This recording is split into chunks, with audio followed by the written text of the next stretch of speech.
गइल मोजोड मोड़ा ढलता उ मोड की लगन चचनाइल बा हम लिची गइल मोजोड मोड़ा ढलता उ मोड की लगन चचनाइल बा रे भौजी हमर गदात बियाह भतार के वैकेंसी आइल बा रे भौजी हमर गदात बियाह भतार के वैकेंसी आइल बा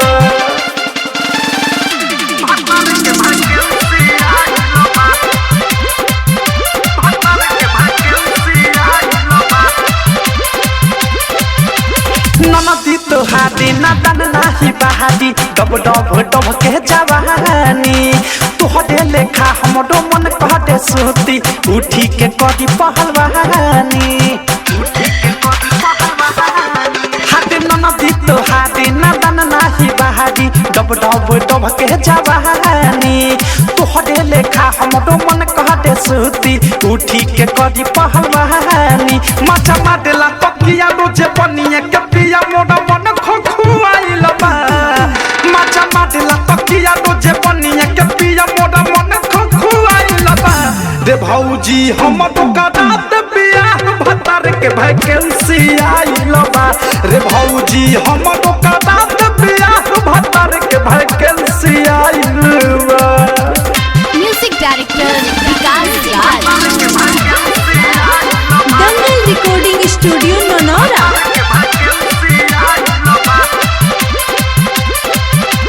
मन कुबकुबाए सहल नाही जाए त लागे केहू पचहट जाई छतिया से सटनी ही उठवा से कटनी घटत मन जे कटे छड़ाई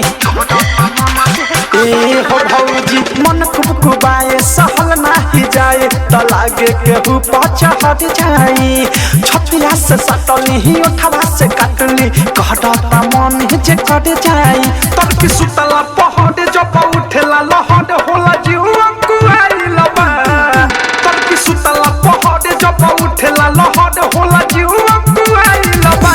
रे भौजी हमर गदात बियाह भतार के वैकेंसी आइल बा रे भौजी हमर गदात बियाह भतार के वैकेंसी आइल बा म्यूजिक डायरेक्टर विकास राज चक्कर चला दो बियाह काटवा दो टाइट डबी की विशाल से पसंद बावे लाइन मारतावे हमारा पौ कई साल से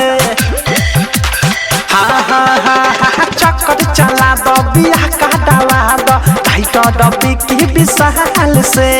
पसंद बावे लाइन मारतावे हमारा पौ कई साल से कहे प्रेमियों अधे सह विकास या मुकेश अनुराग छुछुआइल बा